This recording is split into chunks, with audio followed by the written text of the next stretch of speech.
Introduce the next set of panelists for the panel discussion today with the title, It Pays to Pay More for Safety. There is frankly no price that we can pay enough for safety, because I'm pretty sure there's no price that we're willing to pay for the safety and well-being of our loved ones. It is my honor and my privilege to introduce the moderator of the session for today, Mr. P. A.B. George. Mr. George belongs to the 1989 batch of Mechanical Engineering, Annamalai University. He joined TI Cycles of India in 1989 and worked for 18 years with various units of Tube Investments of India Limited. He then left the TI Diamond Chain as DGMO for Industrial Chains. Post that, he joined the Formator Group, a Spanish multinational, as general manager responsible for the business in India in 2008. Formator Group is in a manufacturing and sales of automatic doors for lifts. The group has 10 factories in Spain, Italy, China, Greece, Brazil, Poland, France, and also in India.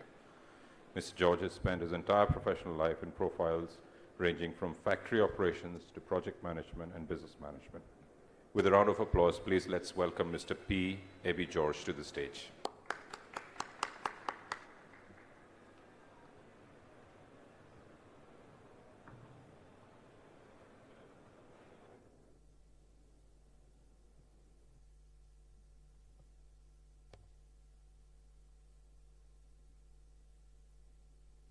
Next panelist I would like to invite on stage is Mr. Dhananjay Mande from WTP Cost Consultants India. Can I please request you to come on stage?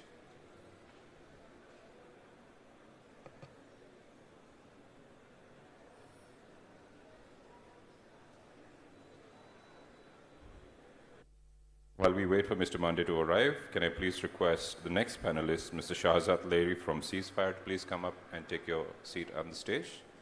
Ladies and gentlemen, please let's give the panelists a round of applause. The next panelist I would like to invite on stage is Mr. Filippo Zingariello from Vittur. Can I please request the gentleman to come and take your seat on stage? With a round of applause, please, ladies and gentlemen.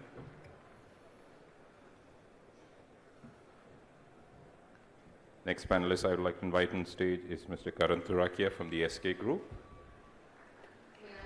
Welcome, sir. And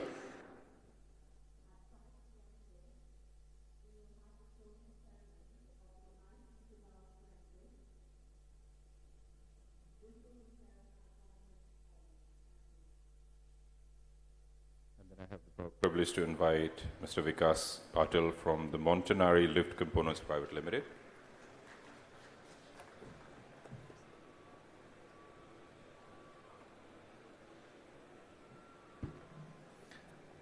I will now hand over to Mr. A.B. George to please set the pace and also kick off the panel discussion. And while we do that, I also welcome our eminent panelist, Mr. Dhananjay Mande from WTP Cost Consultants, to please come and take your place on stage. Thank you, sir.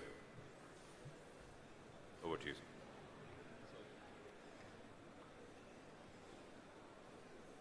sir. Good afternoon, all of you. Good afternoon, ladies and gentlemen, and the panelists. To start with, everybody knows the importance of safety. Nothing much to be said about. But to just put the context right, I would just like to play a video.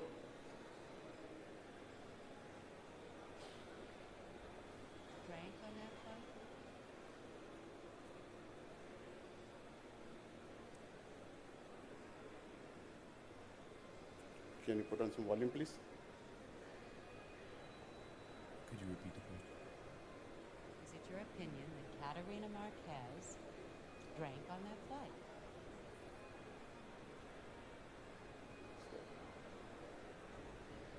Drank on that flight? Heard your opinion that Captain Caterina Whitaker... Marquez did not drink the vodka. Your opinion. Can you start from the beginning, please? Since her toxicology report is the only toxicology report that is admissible in this hearing, and she in fact tested positive for alcohol, is it your opinion that Caterina Marquez drank those 2 bottles of vodka on the plane? Can you please start from the beginning? Many of you would have seen this movie. It's called The Flight. Drank on that flight?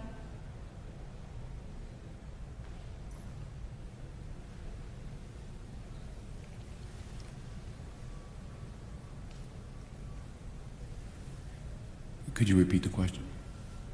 Is it your opinion that Caterina Marquez drank on that flight?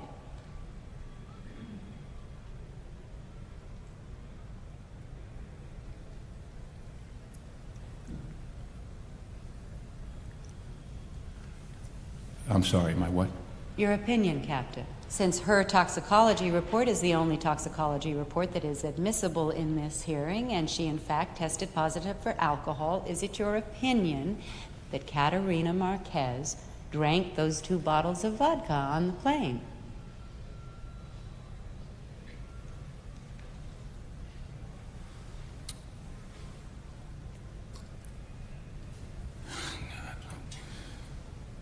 I'm sorry, Mr. Whitaker, I couldn't hear you. What did you say? I said, God help me. Yes, well, however, is it your It's opinion? my opinion. Trina did not drink that vodka. Excuse me, Mr. Whitaker? She saved the boy's life. That's... Could you speak louder, Captain Trina Whitaker? Marquez did not drink the vodka. Because I drank the vodka. Objection! Please be seated, sir. Sir, I drank the vodka bottles. I object. please be seated, sir. This is not a courtroom. Well, I object anyway. I drank the vodka bottles on the plane. Captain Whitaker, on the 3 nights before the accident, October 11th, October 11th, October 12th, and 13th, and 14th, I was intoxicated. I drank all of those days. I drank in excess. In excess. on the morning of the accident. I was drunk.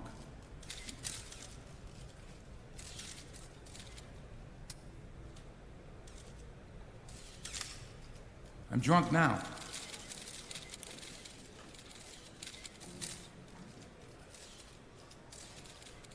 I'm drunk right now, Miss Block.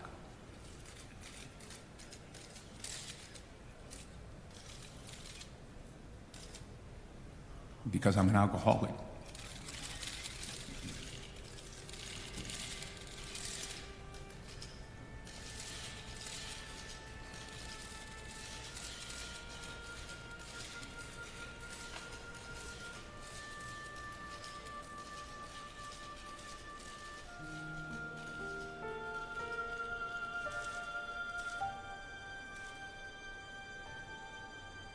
That was it.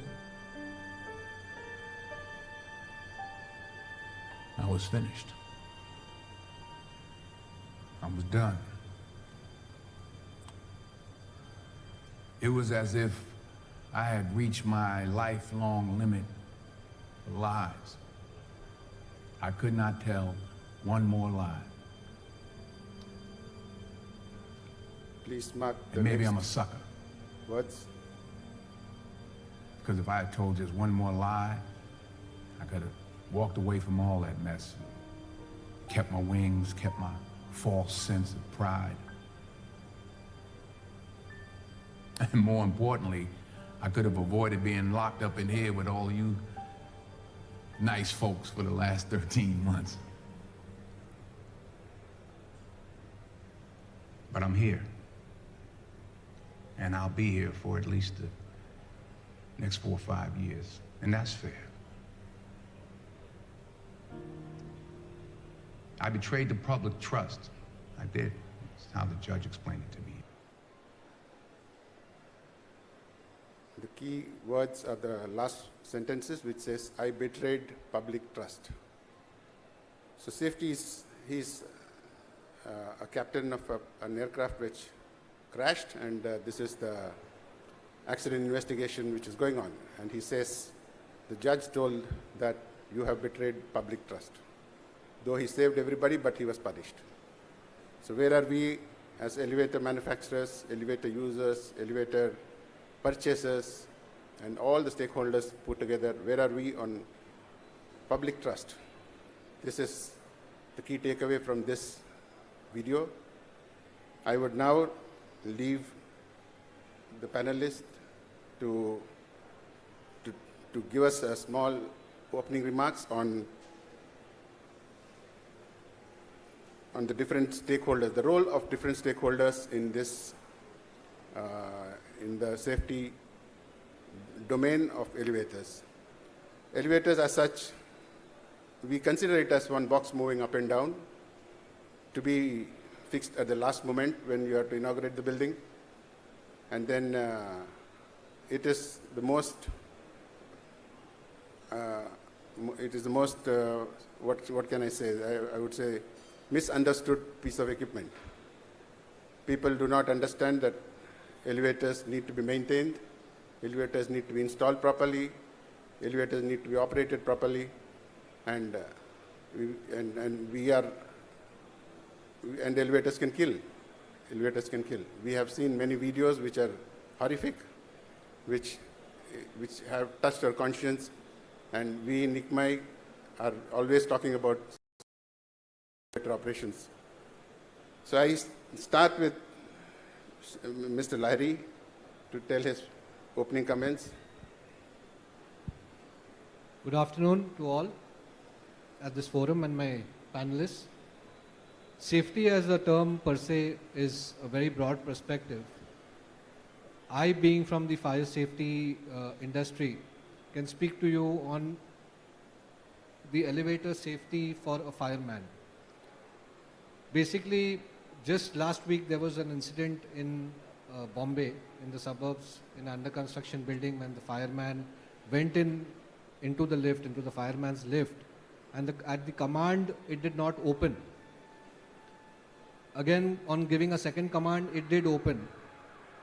So the precisionness probably of the motor or the manufacturer or the supplier who supplied the lift have all come under a loop. It was very disheartening to see this. However, with the modern technologies, with this exhibition here, with so many stakeholders, having so many different kind of new technologies, our appeal as the industry is that please let us not compromise on the fireman's lift. We spend a lot of money on interiors, on the facade, on a lot of aspects of the building, but when it comes to the little minor points, there is a lot of compromises which happen from various stakeholders in the construction industry. This in particular should not happen, and I guess we representing here and appealing to you all will probably help that we make our lives, our every particle of construction very resilient. Resilient to climate, resilient to fire, resilient to all the disasters which can be foreseen in every state and every city. I guess we get data. On the basis of data, people do read, do understand. But after understanding and reading also at times, there is an overlooking of sight. So this is what I wanted to say and open my remarks with. Let us be more resilient towards the future. Safety is to be resilient, and that is what is required for all of us. Thank you. Basically, if you look at the elevator, nobody owns the elevator. That's the problem. There's no father, no mother. Nobody owns, neither the builder nor the purchasers or the person who has installed it. In the end, but who gets affected? The passengers, who are not in this chain of decision making. And with that, I request Mr. Karan Turakia to make his views, please.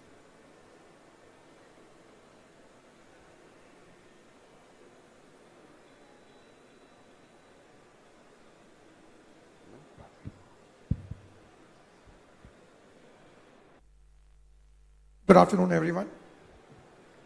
I believe safety is an attitude. And the attitude of safety in our country in general is very, very lax.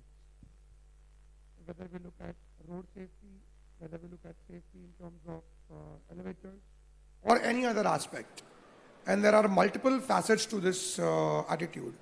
It is the general public's attitude that is poor. It is the attitude of the manufacturers and service providers that is poor.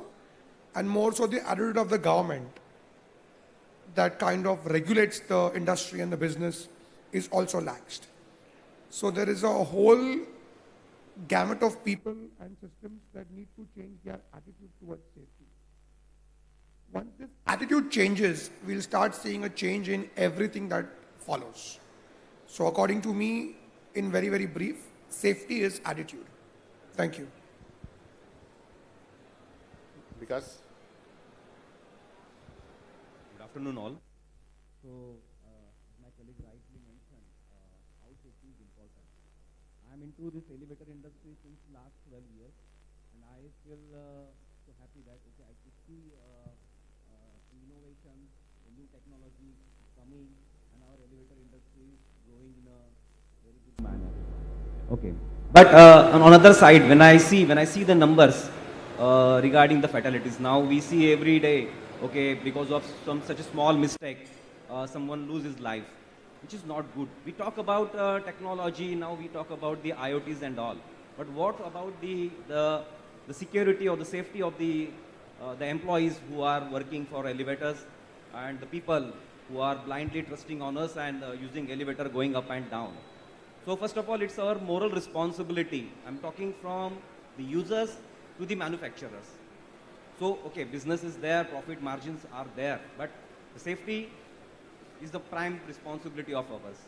And for this, the gap, skill gap is there, I can see it. So, the communication is important, education is important. I mean, education is not to just have a training session and give the knowledge, but need to get the feedback on time-to-time basis. We need to understand what is the customer requirement, what is the installation company is requiring. Accordingly, we have to act. Probably in this way, we have to gather together, we have to discuss, and the first priority is safety, and in my opinion, we look into that. It's all about the safety now.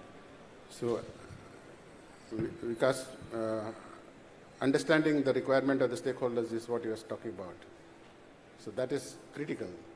And I also agree with Mr. Turakia that our country as such, we are not so concerned about safety. It's a matter of culture, it's a matter of attitude and not of economics.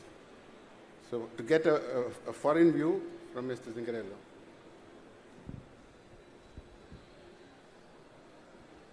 Hello, and I'm very pleased to be here and discuss this important subject and contribute on this element. I'm maybe a little bit more optimistic in the sense that it's definitely an attitude. I think is need to be a mindset, a way of doing, a way of designing. I'm in elevator since 3 years. My background has been more in automotive aerospace, where there are similar challenges. And in my experience, safety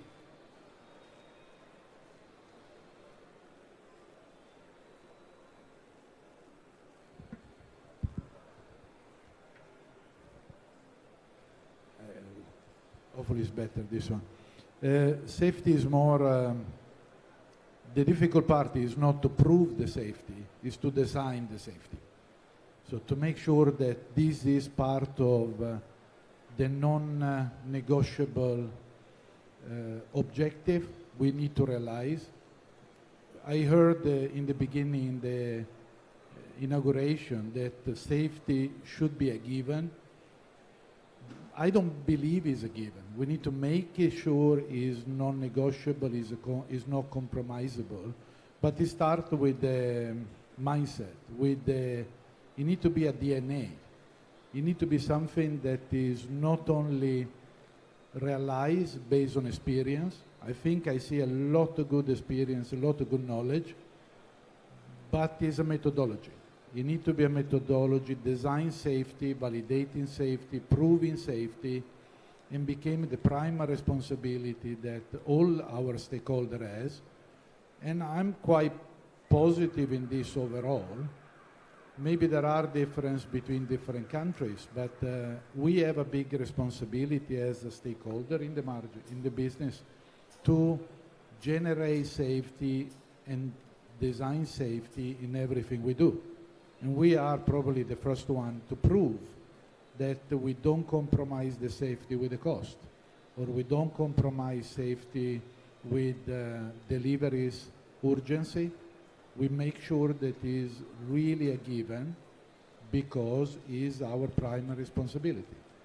And I'm more positive on this because I see a lot of LEAF directive, a lot of local development in the standard and the norms that are reinforcing this objective. The application of this is up to us, is up to all the players, and it needs to become a mindset and a DNA, and I'm seeing this step by step in the right direction. But we need to set the scene.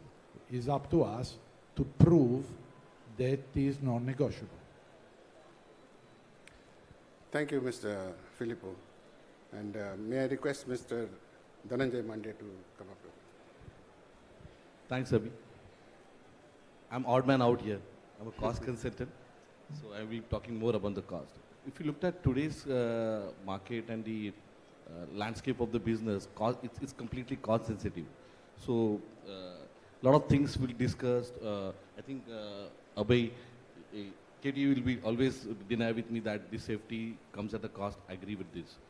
But we need to be cost sensitive at the same time.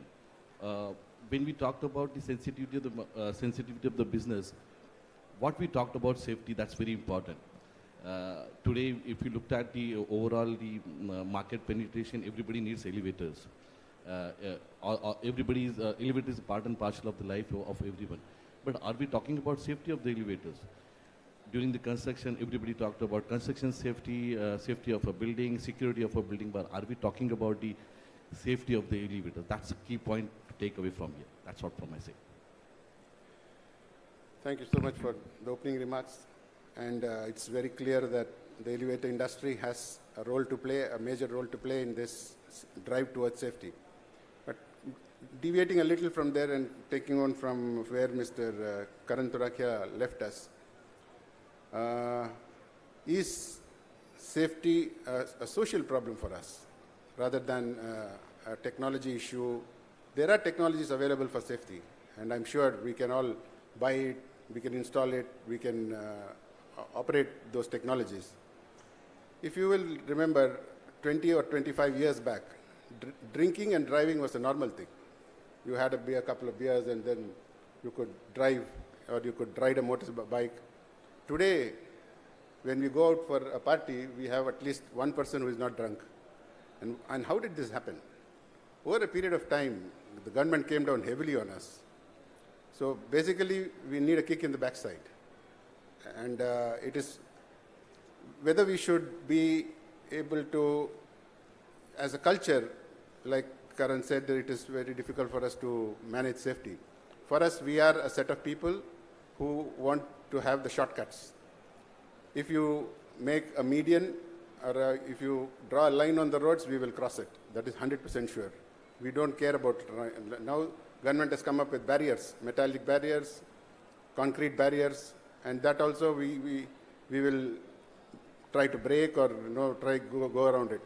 I had a friend of mine who was Spanish. Some of my friends are Spanish. So when he saw a car parked in front of our office, he said he wanted to drive it. And I told him, no, you cannot drive it because you keep left and we keep right. We keep left and they keep right. And they sit on the wrong side. But he said very sarcastically that it doesn't matter in India. Whichever side the car is pointed, you can drive that side. So that is the kind of, and he proved it to us. You're going on the road and you could see people coming from the opposite side very easily. So our takeaway or our responsibility towards safety is not big. So is it now the time to educate or to legislate? On this topic, I would like the views of the panelists, maybe starting from Vikas.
So coming back to the issue of legislation or education, starting from Vikas. So, as I already mentioned, education, how important it is. Like, first of all, the communication should be there. If there is no communication, probably it's very difficult to understand the needs. So, it's an ongoing process and it keep going on. If I talk about the elevator, like the new technology is coming. So, the person who is going to use this technology, who is going to apply this technology, he should know in-how about the product and all those things. So in this way, communication is quite important. Education, time to time, is very important. Parallelly, the legislation is also important because compliance is playing a top role in this case. So we need to understand first. For example, in elevator industry, most of the time, the service is a prime business. In this case, when we talk about maintenance and all those situations, probably in one state is a different rule. When you go to the other state, there is a different rule. When you go to the other countries, again, we have to follow the rules. So most probably there is a cost. So it's a prime concern again. I mean, the cost is important, plus the follow the rules is also important. So in my case, both the things are important, and compliance we need to follow, we need to understand. If you understand, if you know the importance of compliance, probably you can avoid the accidents. So in my opinion, education should go. We have a lot of opportunities. We can gather together. We can express our views. We can share our knowledge. And in this way, we can bring a knowledge level at certain level. And there are authorities. We have to support them. We have to understand their needs. And probably in this way, we can have a better future. And we can avoid, the accidents and all. Thanks, Vikas. But sincerely, we tried to educate the drunkards on the road, but didn't work. No, we tried to educate all the drunkards on the road, but they will not listen. They had to be legislated and punished. So anyway, that's one view of yours. And let me request Mr. Zingarello to give us the view which is from a foreign country. But my input in this is, for sure we need the discipline, and not only discipline in the education and the way we use, but also discipline in the way we design, the way we apply. There are a lot of methodologies, like just to give an example, Design FMEA, which are clearly indicating all the possible risk managed in the design, in the maintenance, in the service, and the discipline is to assure that we really use in all the different steps in an area like the elevator where the risk can be many, but it could be made very robust if is the discipline in design with robustness since the beginning. You know, the discipline starts not only in the maintenance, but since the beginning in planning how to use the technology, also the new technology. If you see what is happening in automotive or in aerospace, the technology can bring the value, but the discipline in applying is very crucial, and it starts with the people in doing this. So this is my experience, and I think we need to get the discipline all the different levels. In our case, I think discipline is more noticed when it is not there. And when it is there, we are surprised that people stop the cars for red lights and people do not cross red lights. Those are very strange things for us. And basically, discipline is required in all walks of life, and also in elevator operations, elevator design, and all the public. Wherever we are in contact with the public, we need to have discipline. And Mr. Lahiri? So legislation and trainings or education, what we say. India being such a diverse country, there is a different mindset in every state we go. We work pan-India, so when we are working probably in designing a building in Punjab, or maybe in Delhi, and when we are doing the same job again in Bangalore or Chennai, we find that there is a very drastic mindset on safety, on culture, amongst the people themselves. So, because legislation is there, we can cover all the aspects of the textbook. If legislation was not there, it would be a very big challenge for us to get an audience and, train them. However, it is also important that because we are also safety trainers and we also train on site, so whenever we are doing a building training, a high-rise building training, we always try to see that the elevators are taken care of. So we call an elevator consultant, and we make it a part of our curriculum that in that particular building, when the complete residents are being trained on fire, on safety, on evacuation, they also know their elevators. So this is one way where we try, and we feel that this should be replicated. We have also got inspired from many people to do the same. So legislation and education should go hand in hand, and only then it will succeed.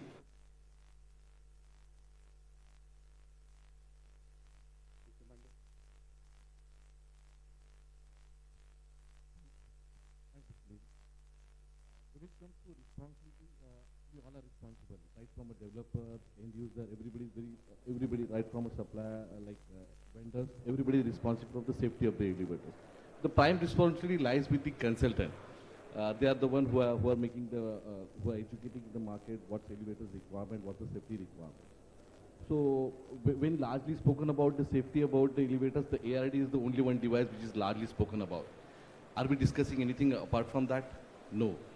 I'm sure that a lot of players from you will come up that is a cost associated with this. But nobody is saying no to the cost. But we need to educate people that these are the devices, these are the components which are available in the international market and which need to be followed upon. Coming to legislation, there are legislations. If you ask me that elevators, any elevators for getting the OC of the building, you need a clearance from typical elevator department, government department of the license that passing all the requirement of the safety. But is it limited to the clicking of the box? That's the question again, right? So, in my view, the responsibility lies with the elevator consultant. They need to educate the mass about the safety about it. When it comes to other component of the building like architectures or structures, there are typically like experts who are signing off it. So if you are going to apply for an OC of a building, the authorized architect needs to sign. Authorized structural designer has to sign. If there is any clause in the elevator, license of elevator, is there is an expert signing of that? No. That is what the education we need to bring to the market. That's all from my side.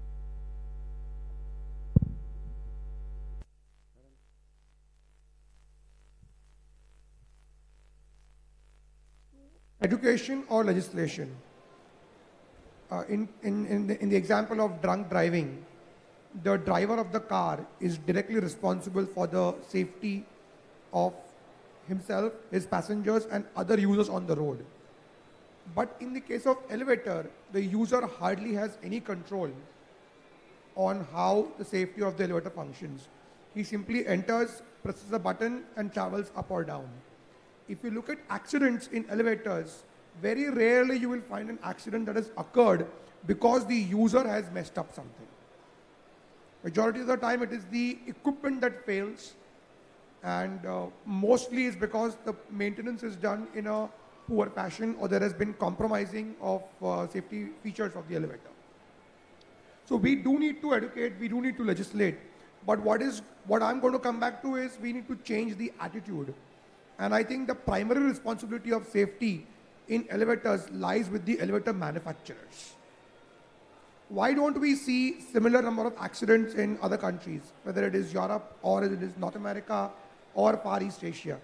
It's because the elevator manufacturer is not willing to compromise on the set rules of safety because of the legislation and the public demand for this. Why can't that be replicated in India? India, why always only on price? I believe the elevator manufacturer is first responsible. The second is with the one who has the power to buy the product. He needs to focus on what is the right product for my building and not just look at the price of the elevator. So education is important, legislation is important, but the most important thing that is critical is the change in attitude, and the entire mindset needs to change towards safety. Thank you, Karan. Let's take another example of the factories that we run. Many of us run factories, many of us own factories, and many of us work in factories. 20 years back, an accident in a factory was okay. You had a factory manager who was given some kind of a punishment of some few thousand rupees, and that the company would pay, and that's done with. Today, the managing director goes to jail if there's a fatal accident. And now we are scared. Previously, we had a HR manager or a HR assistant who was the factory manager. Today, you have to have your one of the directors as the occupier, and the occupier is punished. So we want things to be perfect, and factories have improved. Factories have improved 10 folds or 20 folds. So punishment is, I'm not saying that we should punish everybody for everything, but there must be the sword hanging on the heads to show that the authorities have long hands, and there is an agency which will come and punish us. Coming to elevators, you can get a certificate for next to nothing. Next to nothing you can get a certificate to run the elevator. And for a few thousand rupees, we will throw the overspeed governor out, we will throw the safeties out. We are willing to spend thousands of and lakhs of rupees on the cabins, but the cabin interiors, for example, or you have televisions inside, you have audio systems inside. For 15 seconds, I don't understand what is the television we need inside an elevator. And after all this, when the elevator starts to come down fast, the granite or the television is not going to help you. It is the safety systems which will help. So these are some of the points which I thought I present in front of this August gathering and the panelists and get their views on that. I would like the views of the panelists on who in the case, who single-handedly, who is responsible, single-handedly. It's very easy to say everybody is responsible. Everybody is responsible means nobody is responsible. Now that is what is happening on our roads, that's what is happening in our country, that everybody is responsible because we are a big democracy. Democracy is good, but like in one of the movies, it was said, a submarine captain tells his second officer that this is the largest submarine of the largest democracy, but there's no democracy on this submarine. What I say, you do. And that kind of an attitude should come for safety. And if people are not listening to what the government decides on safety, whether it's good or bad, it doesn't matter. If the rule is made and you have to go through the difficulty of following the rule, so be it, so be it. But you have to follow the rule. So I request Mr. Turakia to tell us who is the single most responsible person. I know he's going to tell the industry. Isn't it right though? Yeah, it is. When the user does not have any control on the elevator, how do you make them responsible for safety? So I think the basic responsibility lies with the elevator manufacturer, and then the number 2 in the line is the developer or the buyer of the elevator. I'm a developer myself.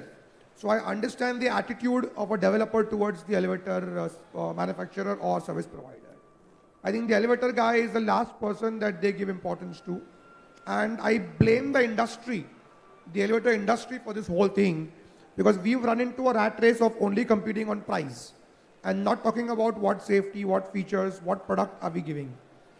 So the primary responsibility is going to be with the elevator manufacturer, until the time the elevator manufacturer does not decide, I am not going to compromise on my product, I am not going to cut corners simply to increase my market share, safety is never going to be attained, no matter what.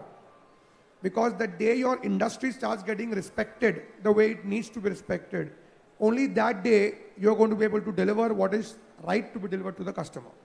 The developers do not respect the elevator manufacturers. We are the least respected supplier in the elevators list. Hence, the primary responsibility is going to be with the elevator manufacturer and nobody else. I'm a manufacturer myself, so I take that onus to saying that the responsibility of safety is of the elevator manufacturer first. Thank you. Thank you. Vikas? So it's very difficult to put someone responsible, but it's a complete chain from manufacturing to the user. But one point which I would like to say, user should be more conscious what they are going to use. When I go to shop and we want to buy a watch, blazer and all, we see, okay, we try 2-3 times, whether it's look good, it's okay or not. But when we go and go to buy one flat or some apartment, it's how many times we talk about the elevators? We go to the society round, we see a swimming pool, garden and all, but we never talk about the safety, elevators. So in my opinion, let's ask your demand, what I want. If it starts, then it becomes a responsibility of the next stage. Okay, there is a demand, so I have to fulfill it. In this way, again, it will start from the users to the manufacturer. If you don't ask, then this mess will go on. So the first responsibility is buyer, what I want to buy. If you buy correctly, probably he get the good product, good quality. This is what I'm saying. Thank you so much. Mr. Filippo.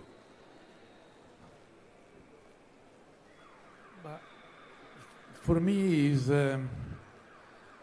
maybe I'm making simple, but I am responsible for all the product that we develop, we validate, and we release.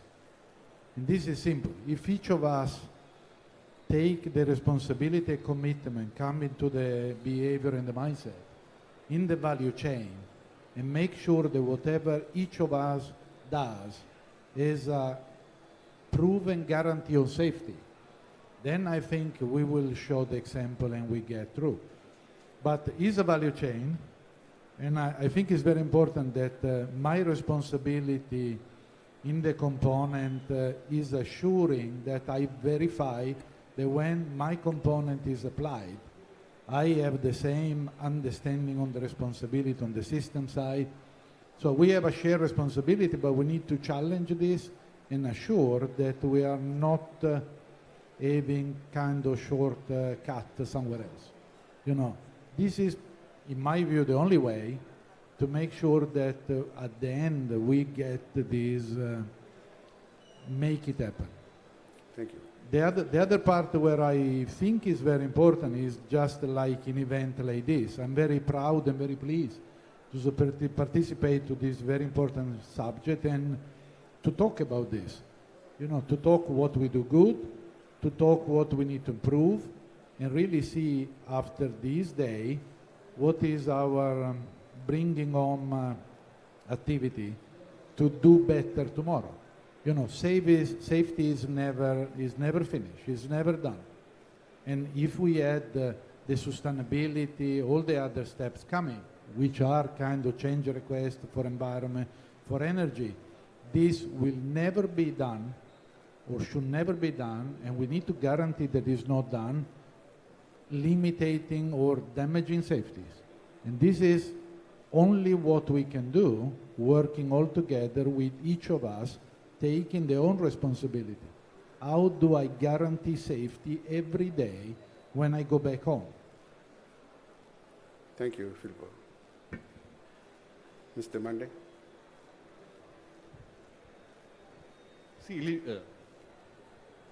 like other products in construction industry, elevators also have a different life cycle. So when we talked about initial days, when we are building the buildings, the initial stage, the responsibility lies with the consultant and the manufacturer. Consultants, again, they are taken the responsibility to educate the market because that's the bread and butter for them. So we are somehow feeling that there is a lag in between that. The consultants are more talking about traffic analysis and the products itself. Are we talking about safety? So that responsibility they have to take. When it comes to the manufacturers, all manufacturers are making sure that they are delivering a safety product. Where the safety is compromising is the life cycle of the product. When it comes to a maintenance, are we maintaining our elevators properly as per the manual of the manufacturers? So I think the answer is no. And that is the point where the safety is compromising. So we need to look at that angle as well, that how we can keep professional peoples or a manufacturer responsible for the maintenance of the elevator as well. So that are the two things from my side. Shazad. So definitely it's teamwork, just how anything is made, it's teamwork. So where it's responsibility towards a failure also, the leaders, they are to be taken into the fault. So rightly said that, said by my friend who's a manufacturer of the elevators, it is of course number one the elevator manufacturer and the consultant who go hand in hand before they give a product which is unknown to the market, unknown to the public and people, the residents of the society who are living there. So of course it is very important for them. But then again, after the product has been installed, the elevator has been installed, the final NOC has come, the residents have moved in, it is the responsibility of the user. See, we in India and as Indians, most of us don't have the mindset to open up a manual and read. Whether it's a car, it's a product we have in our house, or whether it's, even in the building or society, wherever it has been installed. Now certain people, because they belong to certain industry, when they go in that particular premises, they read the name, they know, okay, I know this subject. That happens with various and many other products which are installed in the premises. But otherwise, yes, it is this aspect that it is the manufacturer and it is the consultant, and then after that it is the user. The user has to take onus.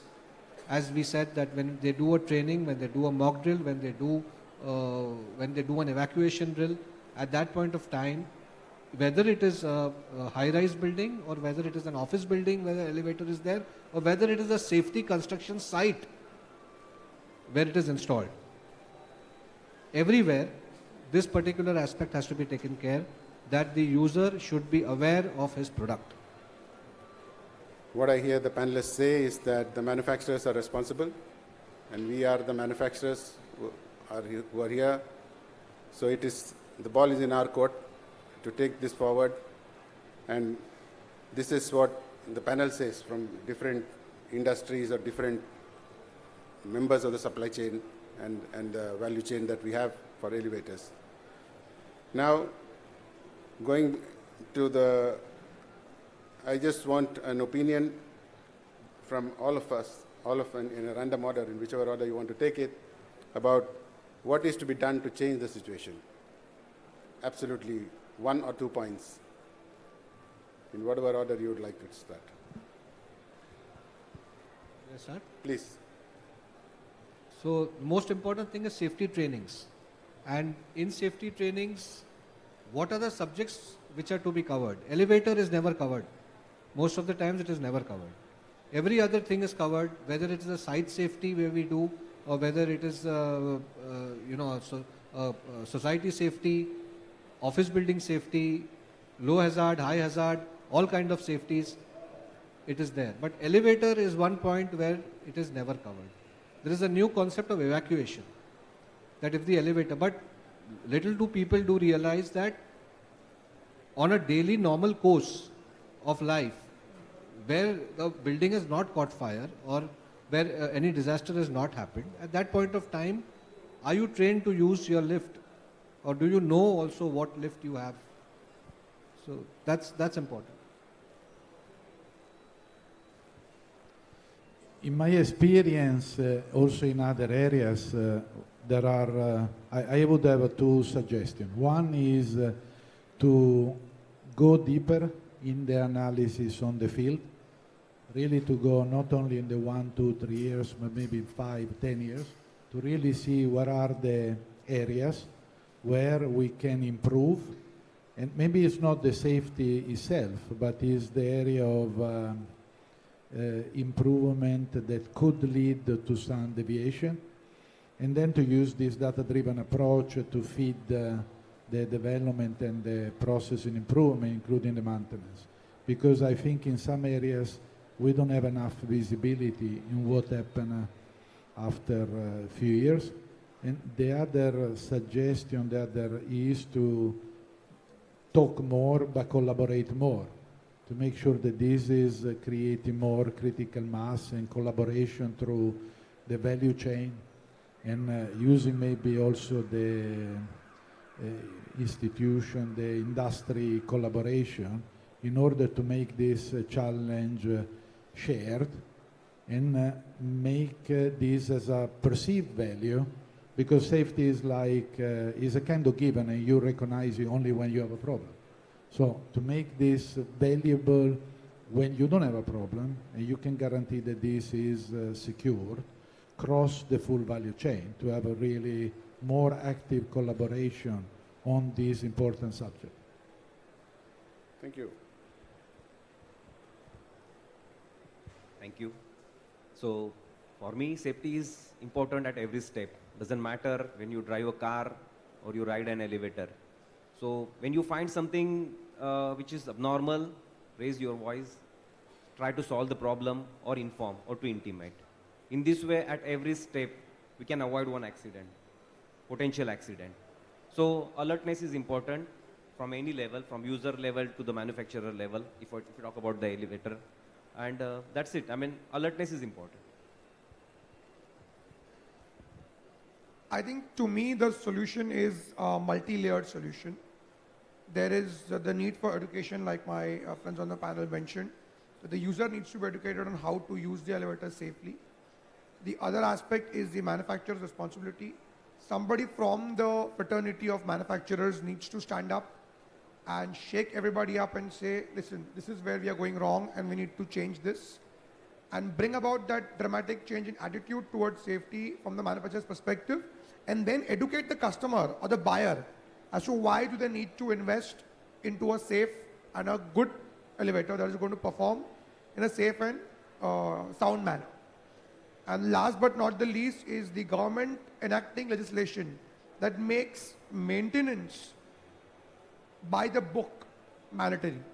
Today we have a lot of small time maintenance people who are 1, 2 people running around without any training, any education, maintaining the elevator, which is not in a very, very safe manner. So whoever is maintaining needs to maintain the elevators by the book according to the manual of the elevator and ensure that safety is not compromised at any stage. Thank you. Thank you.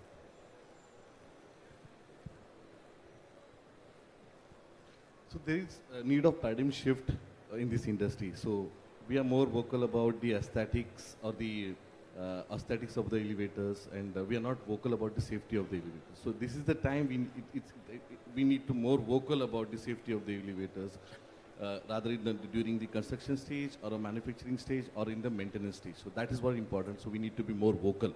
That's what I say. So we heard the panel say so many things about safety. We moved from a social problem to an industry problem, and we understand that it is our responsibility to make sure that things that we design, we install or we maintain are meeting the highest standards of safety, and legislations are required. Otherwise, we don't follow the rules. We don't follow. If the rules are not there, we will not even bother to do what we are doing even now. And so basically, the ball is back in our court. I wanted to push this into a social problem, but I think Karan has moved it, and the panelists have moved it back into the industry. So it's for us to make sure that we design, we install, we maintain elevators in the way it is supposed to be done. We are willing to maintain our cars. We clean our cars. We clean our motorcycles. We clean our bicycles. But we will never do that with our elevators. So elevators also need owners. Elevators need father, mother, everybody. And so that things fall in place and work the way it is supposed to work. If the panel has, the audience have any questions, they can shoot.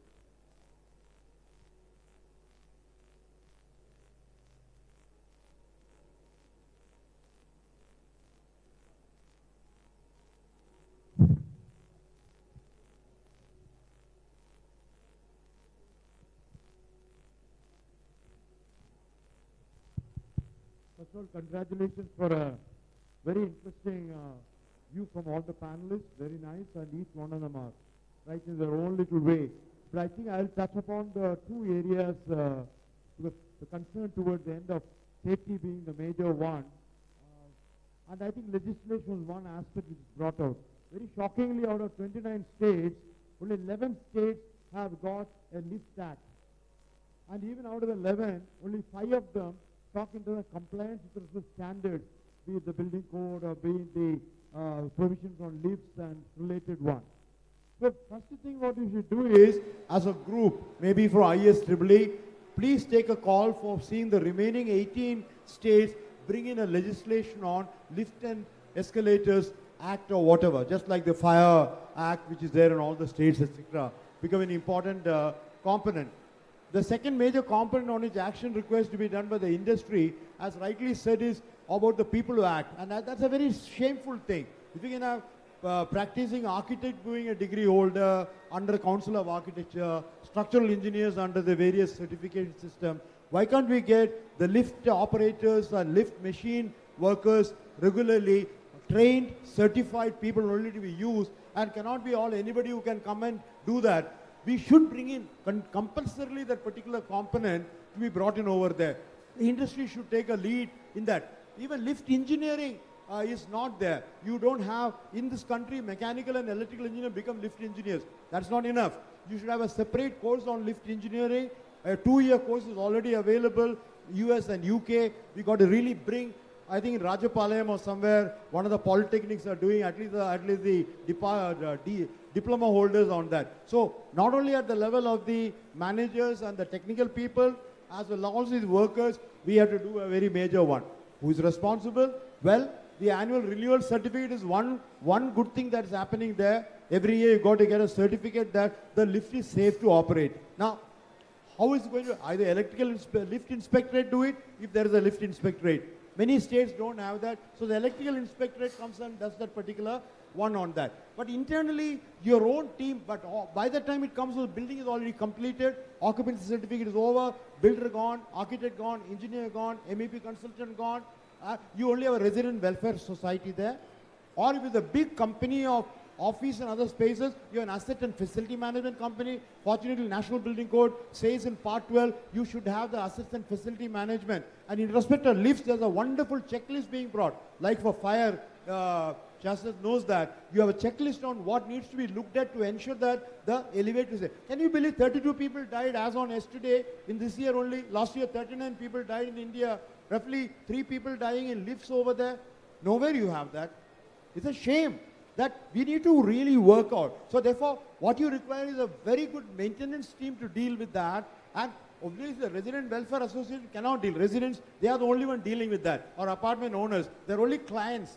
They don't have a team to deal with the particular thing on lift related work. Unless your annual maintenance contract with the lift installation agency is going to be any one of the companies who install that, you have an AMC coming along with them to be made responsible to deal with that. You will not be able to deal with this particular thing enough. You should have regular type of audits to come on this, internal audit to come on that. You require the lift safety audit to be done by internal. I'm not talking a certificate to be given by the regulator. That's another thing which I told already on that. You'll be shocked. Till recently, PWD electrical and lift inspectorate recently. So therefore, whole series the type of periodic maintenance, whether the cable is the problem or whether the problem is the doors opening or closing is the problem, communication is done, etc. Every particular, everyone, all are using. I just saw the day before yesterday, 3 children in an apartment one, all of them must be around 8 years to 9 years old. The 3 are only in the lift over there. They got caught in the lift. There is no, they could not. Social issues, elderly people, residents.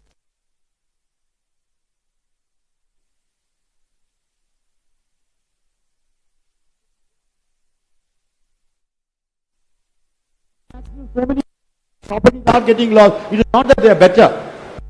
At least some fire audit once in a while they do that, but they are also, we might be 6 out of 10. But in lift, I think you may be still 4 out of 10 or 2 out of 10. You require a very major action. I personally feel that we have come to the last day of our program here, right from day 1, day 2, now the 3rd day. Only one more session will be there. We will pull the curtain down.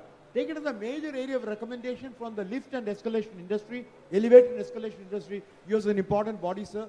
You should take it up on how this can be done. All your lift inspectorates that you brought in, your electrical inspectorate has to be brought into the play over there. And I was very sad and shocked to hear, I don't know who said that, but it may be true, a certificate can be got just like that without even the fellow inspecting. That's a very, very sad commentary on where people are going up and down every day, 24/7, 365 days. If that's the type of attitude we are giving for the safety of the lifts, it doesn't speak well. So, according to me, the last answer is who is responsible on that.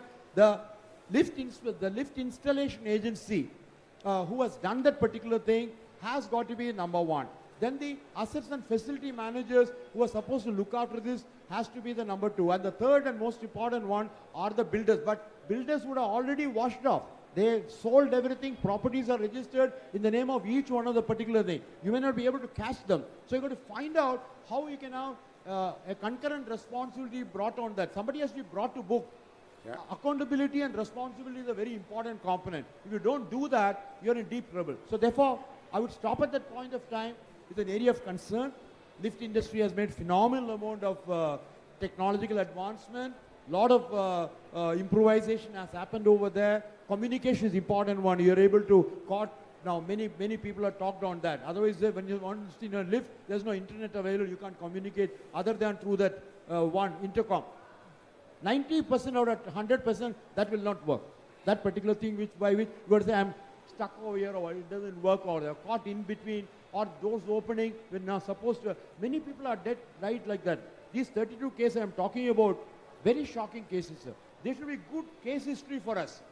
And they are in different parts of India. It is not that one geography is there. And those should be used as a good input to understand how it can't happen. You can't have a 33rd happening, a 34th happening. We don't do that. Because that's somebody else is looking after that. Maybe.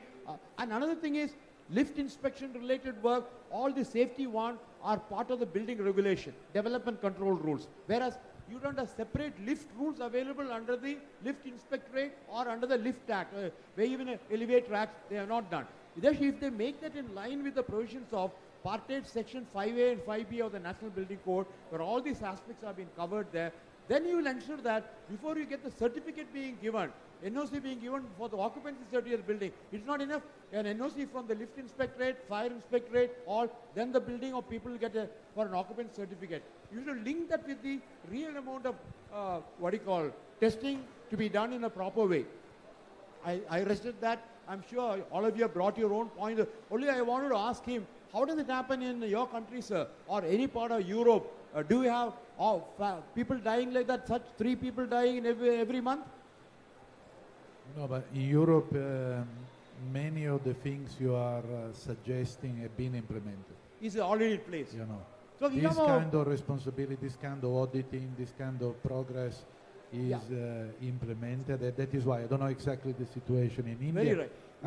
I know that the standard are getting the new standard are going to from the lift directive are going to be more and more developed towards this direction. It is not the lack of standards, of course. Maybe the time is a bit. Sir, I dealt with the standards from 1860, 14565. Now 17900 is going to come out. You can be in like any number of standards anywhere, but you require processes, technologies, and people to deal with the particular thing to ensure it is done.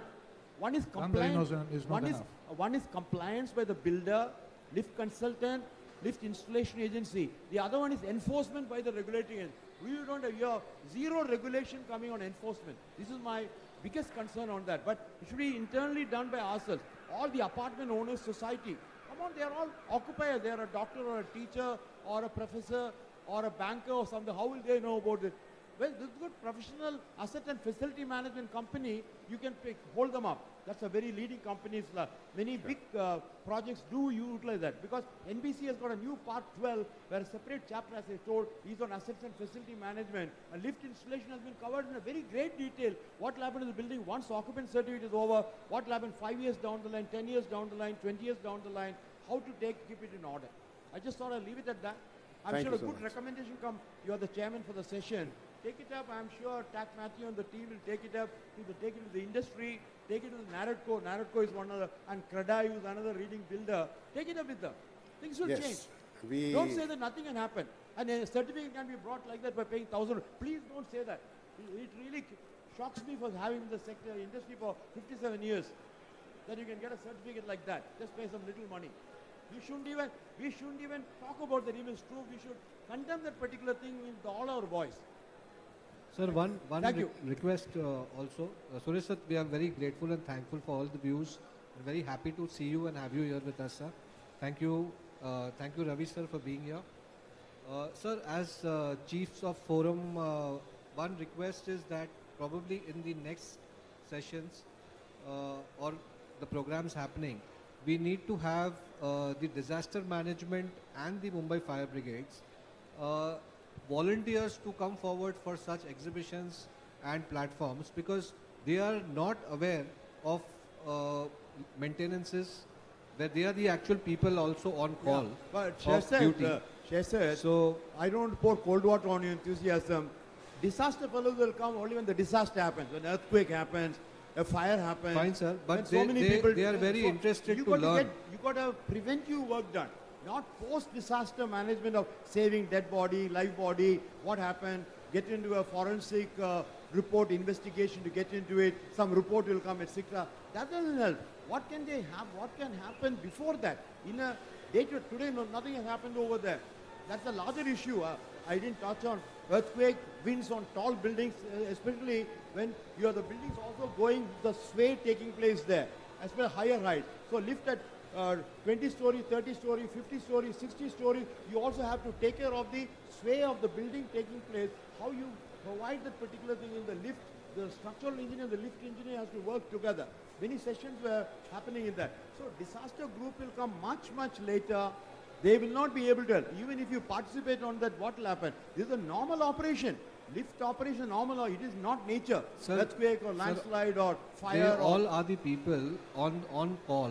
Of course, after the disaster has happened, but even before. What's the use? There are a lot of. The person has died. They'll come and rescue you there. It's a post-operative, what can I say? It's only R series, recovery and rest, not prevention. We require a pre-disaster. Right, sir. I think we'll take it up after the discussion. Thank you. Sure. Thank you so much, sir. Any other questions, please?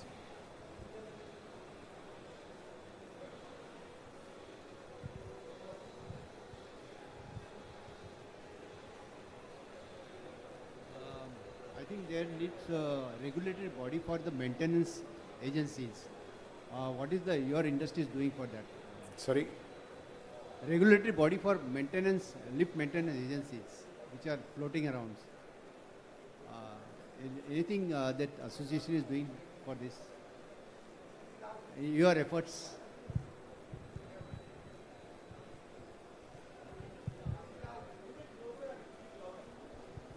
It's open, no? We need a regulatory agency for the maintenance agencies, which are very small and 2-3 people running around maintenance agencies. They need to be certified maintenance agencies, and there should be strict rules. And so, your association is doing anything for that, to bring any regulatory body for that? Basically, if you look at it, how many of us give our cars to roadside mechanics to repair? How many of us give? Hardly anybody. We have graduated from that age where a roadside mechanic could repair your car to cars being very high-tech. And It's not possible to get it repaired, and we don't risk it. But in the elevator, we risk whatever. If somebody offers 1,000 rupees less on the maintenance contract, we change the contractor. And that is, sir will say that you should not speak about that, but I want to speak about it. It is not that we should hide it. That's the reality, like he says. We have, for example, ICMAI has its own agenda. It has a vision of starting a training institute, but it's a long shot. It is not easy because the organization itself is very young.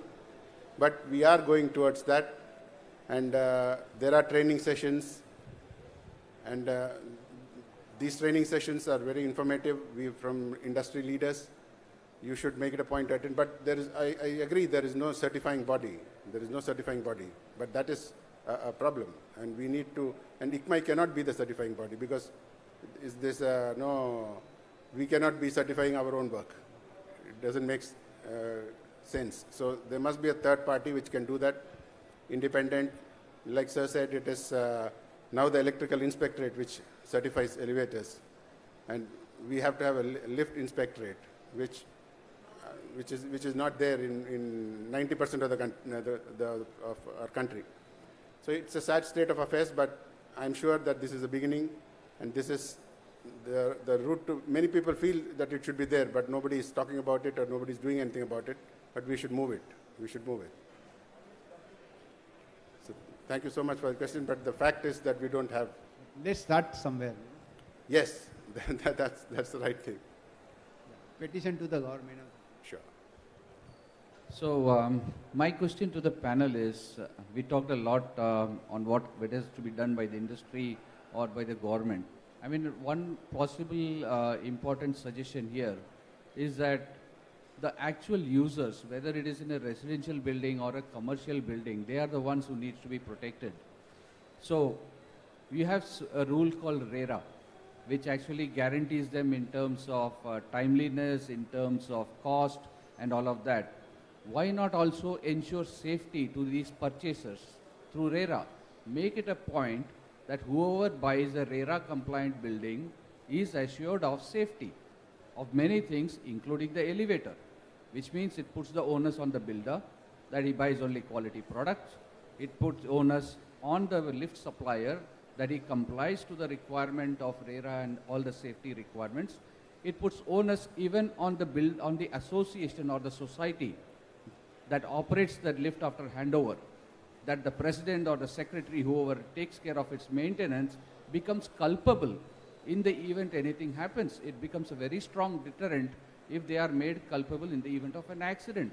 It ensures that they will take care of the equipment, the lift, so they don't want to go to jail. Suraj, your thoughts? Suraj, but the secretary is a voluntary sort of a job, and you put him in jail for this, you're going to be running out of secretaries. That wouldn't be very easy. They will ensure compliance up to occupancy. The RERA compliance can come in over there. But we are talking about the post-occupancy certificate used year on year during the performance of the building. There the RERA may come in, I'm not sure, but you can bring them, some guarantees can come. This is where guarantees can play a role. A 10-year or 15-year guarantee by the lift installation can come. Please don't wait for 2 more years, Shazad. When you have the next event coming, 2024, 2026, another 35, 40 people will die every year. So what can be done is bring out an immediate action for why these 32 people died in different locations. See what those don'ts happened over there and how it can be stopped. You know, that's a document which can be brought out on top priority so that guidance can be given to the lift installation agency, CREDAI can use it, NAREDCO can use it, all REDCO, RERAs can use it. That's the type of action we don't wait for the next 2 years event or the next 4 years event or whatever. Don't wait till that time. Thank you. Thank you so much, sir.